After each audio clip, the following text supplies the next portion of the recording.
the problem with going shopping these days, and the problem with self-service, the problem with do-it-yourself tills, the problem with no staff, and the problem with too many staff, and the problem with shoplifting. Mary, a very good morning to you, and I know that we normally talk to you about what's going on in Ukraine and perhaps what's in the mind of Vladimir Putin, but on this occasion, I think you've made a really interesting point in The Spectator about the dynamic and the change of that dynamic in our local, particularly mini supermarkets. Mm. Yes, I mean, I was really struck by the current sort of hue and cry about shoplifting and saying, you know, this is a colossal epidemic.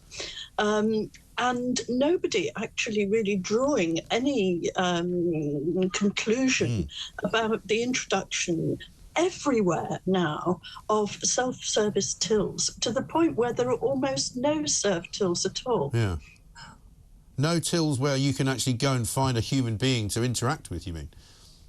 Yes, and the thing is that they're so much better at it. You know, on the rare occasion that you actually find a till with somebody behind it, you know, they get through your shopping absolutely. You know, they know where to look for the barcodes. They put the stuff through.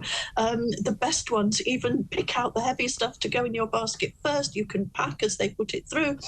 It's a million times more efficient. I mean, they just seem to be... When the first self-service tills were introduced, it just seemed to me that they were passing on the time and wage costs of their staff onto the consumers. And I have to say that, you know, however many years later, it still seems to me that that's what they're doing. Yes, absolutely right. And the problem for me now as well is that if they're going to start charging more money because they say the price of everything's gone up, and if they're going to start charging excessively higher prices, in my view, I think they should at least provide somebody to serve you. And I don't mean that in a nasty way. I just mean that if you go into a shop, you should expect to be treated by somebody who works there, who will welcome you, who will be good and nice to you, and who will make you feel as though they actually want your custom. I don't get that sense from an awful lot of places I go now.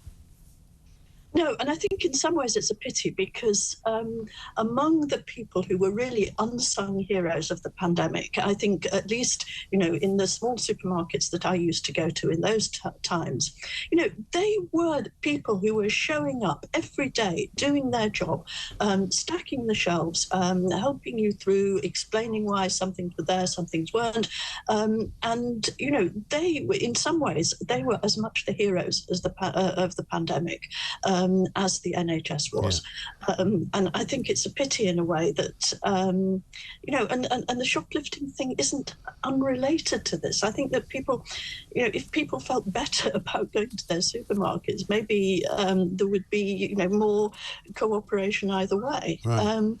As you were talking about prices, incidentally, I did wonder, you know, maybe we should get a discount for using the self-service tools. Well, After all, you know, we're saving them staff money. Yeah, well, exactly right. I mean, I'm all in favour of predatory pricing as long as it's predatory in our direction. You know, in the sense that if you are getting less of a service, then you should pay less for it. In the same way that you used to not pay VAT on something that you took out of a place to eat.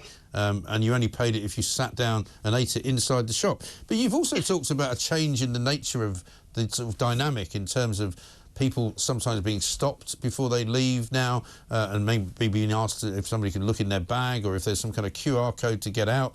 I mean, I don't personally have a problem with that. I was in France recently, actually, well, I say recently, Easter, and I went to the supermarket there, and you would have a receipt would come out of the self-service till, which you would then wave in front with a barcode on the gate before you could walk out. I didn't really have a problem with that. No, I mean, I think it's an extra bit of faffing around that you wouldn't need if you were actually going through a staffed till. Right. But what's always struck me about the British mini supermarkets since they introduced the self-service checkout is that there were actually no barriers to leave, and there were often nobody checking whether you'd actually been through a self-service till as you left. Right. You know, I've watched people that, so far as I could see, had been nowhere near the self-checkout tills, just walking out. So, but if you tried to do that in a French supermarket over the years, even if you went in and you didn't buy anything, actually getting out was a whole problem because they've got barriers. I find that here, though, as well. I mean, if you go to a big supermarket here and all the tills are open, if you try and go out through one of the tills that's not open, there's a gate there which stops you. Heaven forbid that you go through that. And there isn't really any way out. No, exactly.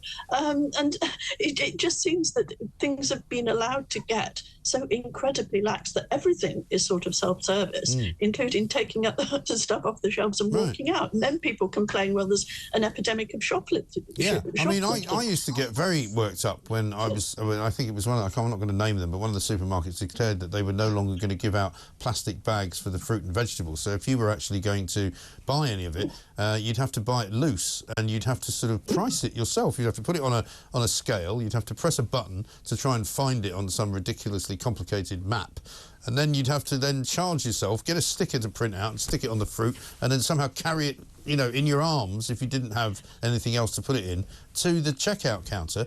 It's like, you're paid to do this, you do it please for us.